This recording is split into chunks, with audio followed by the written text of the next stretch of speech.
हमारी पंजाबी इंडस्ट्री में हर हफ्ते कोई ना कोई फिल्म आती है और 2 या 3 हफ्ते बाद सिनेमा घर से उतर जाती है। मगर एक फिल्म ऐसी थी जो रिलीज होने से पहले ही सुर्खियों में बनी रही। दोस्तों, मैं किसी फिल्म की प्रमोशन नहीं कर रहा, मगर इस फिल्म की बात करना बहुत जरूरी है क्योंकि ये फिल्म हमारे सिख इतिहास से जुड़ी हुई फिल्म है। हेलो दोस्तों, मैं आपका दोस्त सुखविंदर सिंह और आप देख रहे ज्ञान गुरु। बात करते हैं इस फिल्म से पहले इससे जुड़े इतिहास की। शुरुआत करते हैं 18वीं सदी में, जब सिखों और मुगलों के बीच संघर्ष चल रहा था। तभी एक ईरानी शासक जिसका नाम नादिर शाह था, वो भारत में प्रवेश करता है और भारत में प्रवेश करते ही उसने लूट और कत्ल वगैरह शुरू कर दी और मुगल साम्राज्य भी उसे थर थर कांपता था और नादिर शाह को एशिया का नेपोलियन भी कहा जाता था। भारत में प्रवेश करते ही नादिर शाह ने कत्ले गैरत और लूटपाट करनी शुरू कर दी और देश का खजाना लूटकर और देश की बहू बेटियों को उठाकर वापस ईरान की तरफ चलने लगा। कहा जाता है ये इतिहास की सबसे बड़ी लूट थी और देश का 90 करोड़ से ज्यादा खजाना लूटा गया और कहा जाता है हिंदुओं की 25,000 से ज्यादा बहू बेटियों को उठाया गया। नादिर शाह पंजाब के रास्ते ईरान की तरफ रुख करने लगा और उसने अपना बेस कैंप पंजाब में बनाया, जहां उसकी फौज ने रुकना था। और यही बात सिंघों को पता चली कि नादिर शाह पंजाब के रास्ते ईरान की तरफ जा रहा है और वे पंजाब की तरफ रुख किया है। और तभी सिंघों ने अपनी तैयारी शुरू कर दी और रात के 12 बजे सिंघों ने नादिर शाह की फौज पर हमला कर दिया, जिससे नादिर शाह की सैकड़ों फौज मारी गई और देश का खजाना अपने कब्जे में लिया और देश की बहू बेटियों को नादिर शाह के कब्जे से छुड़ाया। और यह सिलसिला 3-4 दिन चलता रहा। सिंह रात को आते, खजाना लूटते और बहू बेटियों को छुड़ाकर अपने घर वापस भेजते। और तभी नादिर शाह के कानों में यह बात पहुंचती है कि हमारे कई हजार सैनिक मारकर सिंह रात के 12 बजे आते हैं और देश का लूटा हुआ खजाना वापस ले जाते हैं और औरतों को कब्जे से छुड़ाकर वापस ले जाते हैं। सिंह इतनी फुर्ती से काम करते थे और नादिर शाह की फौज को पता भी नहीं चलता था और उनकी जान और माल का नुकसान भी हो जाता था। और इसे आज की परिभाषा में गोरीला वार भी कहते हैं। अपनी जिंदगी में नादिर शाह ने इतना बड़ा नुकसान नहीं झेला और यह देखकर नादिर शाह गुस्से से आग बबूला हो गया। और उस समय पंजाब का शासक था जकरिया खान और जकरिया खान नादिर शाह के सामने पहले ही घुटने टेक चुका था। पहले तो नादिर शाह को शक हुआ कि यह हमला जकरिया खान ने करवाया है, मगर किसी की इतनी हिम्मत नहीं कि नादिर शाह की फौज पर कोई हमला कर दे।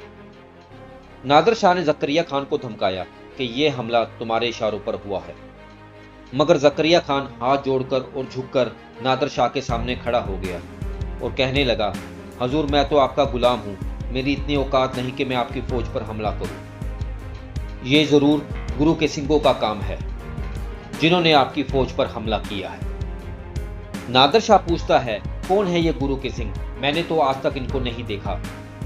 और जकरिया खान कहता है, हजूर, हमने तो इनकी नस्लें खत्म कर दी हैं, पता नहीं ये कहां से आ जाते हैं और ये जंगलों में रहते हैं, यहीं वे खाते हैं, पीते हैं और गुरु का नाम लेते हैं।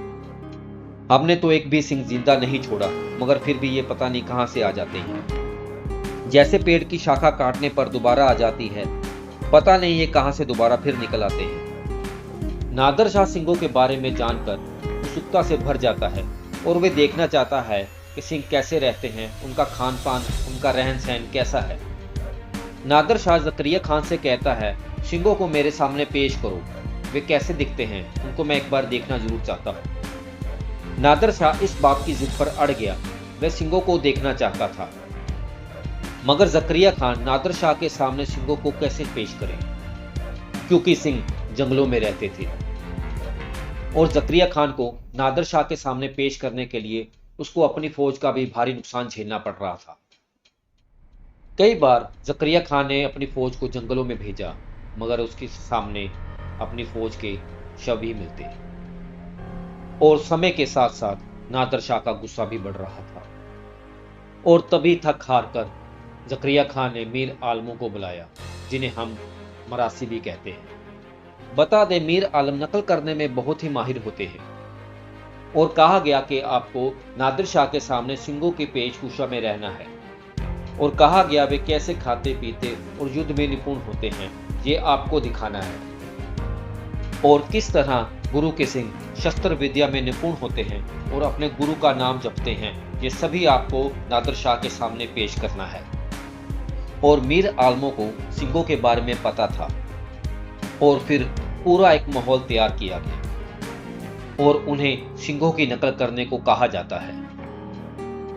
सिंघों की वेशभूषा में मीर आलम जब युद्ध करने की शुरुआत करते हैं और शुरुआत में ही जैसे सिंह अरदास करते हैं, मीर आलमों ने भी अरदास करनी शुरू कर दी और यही अरदास गुरु ने परवान कर ली। और जब उनकी आंखें खुलती हैं तो उनकी आंखें गुस्से से लाल होती हैं और वे इस तरह युद्ध लड़ते हैं जैसे सिंह सच में लड़ रहे हैं। और ये देखकर नादिर शाह और ज़करिया खान घबरा जाते हैं और उनके सामने देखते ही देखते सैकड़ों फौजी मारे जाते हैं। मगर उस अरदास में इतनी शक्ति थी कि मीर आलम वार पर वार करते जा रहे थे और उनकी फौज ढेर होती जा रही थी।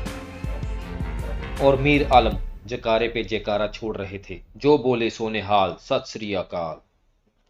इतना अपना नुकसान कराने के बाद ज़करिया खान की फौज ने मीर आलमों को पकड़ा और नादिर शाह भी देखकर हैरान हो गया कि नकली में इतनी ताकत है तो असली कैसे होंगे।